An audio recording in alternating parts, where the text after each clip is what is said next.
সাংবাদিকে সুধিছিলে যে তিনি গগৈ প্ৰসংগ আছে নে নাই। মই কৈছোঁ যে যেতিয়া আমি একলগ হ'ম আকৌ তিনি গগৈ একলগ হৈ যাম, আৰু তিনি গগৈ যেতিয়া একলগ হৈ যাম অসমত আকৌ এটা ডাঙৰ চুনামি আহি যাব বিজেপিৰ বিৰুদ্ধে, ধুমুহা আহি যাব।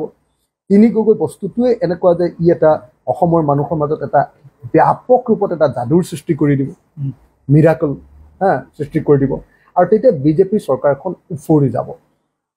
এই কথাটো কোৱাৰ লগে লগে তেখেতে মানে বিষয়টোক বেলেগ ফালে নিবৰ কাৰণে, বিষয়টোক ধেমেলীয়া কৰি পেলাবৰ কাৰণে, বিষয়টোক তাচ্ছিল্য কৰি দিবৰ কাৰণে, বিষয়টোক লঘু কৰি দিবৰ কাৰণে, তৰল কৰি দিবৰ কাৰণে তেখেতে ক'লে যে নাই নাই নাই তিনি গগৈৰ মাজত বিয়া বাৰু কৰাব লাগে পৰিয়ালৰ মাজত। মইতো ভাবি আছিলোঁ যে গগৈৰ লগত আমাৰ শৰ্মাৰহে সম্পৰ্ক কৰিম, হিমন্ত বিশ্ব শৰ্মাৰ পৰিয়ালৰ লগত আমাৰ ঘৰৰ সম্পৰ্ক কৰিম বুলিয়ে ভাবি আছিলোঁ। ধেমালি কৰি কৈছোঁ দেই। আমাৰতো তিনি গগৈ আমি বংশৰ মানুহ, আমি লুকু ডেকা ফুকনৰ বংশৰ মানুহ, আমিতো এইটো কৰাৰ কোনো প্ৰয়োজনেই নাই। আমাৰতো সদায় বংশৰ মানুহ, আমাৰ সদায় ভাল সম্পৰ্ক, আমি একে জাতিৰ মানুহ, একে হেৰিয়াৰ কথা, আমি একে বংশৰ মানুহ, আমি গগৈ মানুহ, গতিকে আমাৰ মাজত সদায় একতা আছে, আমাৰ কাজিয়া কেতিয়াও নাই। ৰাজনৈতিকভাৱে অকণমান এতিয়ালৈকে যিমান দূৰ আগবাঢ়িব লাগে সিমানটো আগবঢ়া নাই, আৰু যিদিনা আগবাঢ়িম সেইদিনাটো তেওঁলোকৰ অৱস্থা বেয়া হৈ যাব বিজেপি। কিন্তু হিমন্ত বিশ্ব শৰ্মাই তাক একেবাৰে নৎসাত কৰি দিবৰ কাৰণে, তাচ্ছিল্য কৰি দিবৰ কাৰণে, লঘু কৰি দিবৰ কাৰণে, তৰল কৰি দিবৰ কাৰণে কি কৈছে যে নহয় তিনি গগৈ পৰিয়ালৰ মাজত বৈবাহিক সম্পৰ্ক হ'ব লাগে।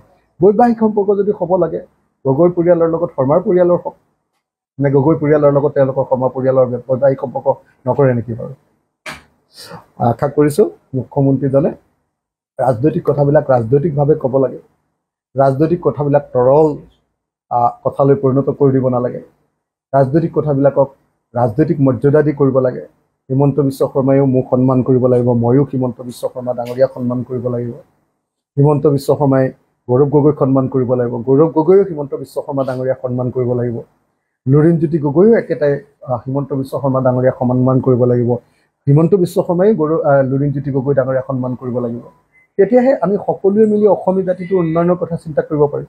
প্ৰত্যেকটো কথাতে যদি তাচ্ছিল্য, প্ৰত্যেকটো কথাতে যদি অপমান, প্ৰত্যেকটো কথাতে যদি মানে আপোনাৰ মানে এনেকুৱা ধৰণৰ মানে কি কয় গালি গালাজ, প্ৰত্যেকটো কথাতে যদি মানে আমাক অপমান কৰাৰ চেষ্টা কৰে, সেইটো নিশ্চয় ভাল কথা নহয়। আৰু সেইকাৰণে বহাগৰ বিহুৰ দিনটোত মই একেলগতে অসমৰ মুখ্যমন্ত্ৰী ডাঙৰীয়াক শুভেচ্ছাও জনাইছোঁ, আৰু একেলগতে বিহুৰ দিন যাতে এই নতুন বছৰটোত তেখেতৰ এই স্বভাৱটো এৰিবৰ কাৰণেও অনুৰোধ জনাইছোঁ।